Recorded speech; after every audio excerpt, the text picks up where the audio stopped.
features none other than Gemma Galanza herself. Her conference high of 24 points, 22 attacks, a block, and a service ace. Also 17 excellent receptions and 9 excellent digs. Ate Gemma. Siguro nagpapasalamat lang din ako na maganda yung naging performance, pero hindi ito yung sisimula pa lang yung season, so hindi pa ito yung time para alam mo mag-relax ako or makita ko na perfect yung nilalaro ko or ng team namin. So madami pa, mahaba pa ang season, madami pang mangyayari po.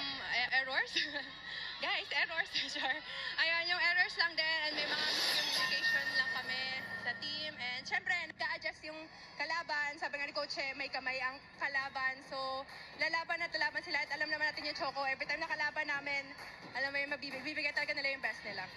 Sabi mo nga, it's still a long conference ahead. Ano yung mga learnings nyo this time around that you think you will bring on to the next few games?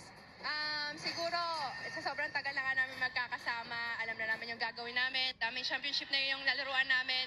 So, kailangan lang namin mag-adjust agad during game. Kung may mga pagkakamali, yung one stop, sinasabi lagi ni Coach sa amin. So, before you give your greetings, belated happy birthday. This is still a late birthday gift for you. Do you have anyone else that you'd like to greet to those thousands of fans watching today? Okay po. Hi, happy birthday to me. Ay, charas, belated happy birthday to me. And happy birthday, Atty. Lily and Tita Rosa. Ayan. And hello po sa family ko, Mama, Tatay, Ate, ang mga doggies ko, just family.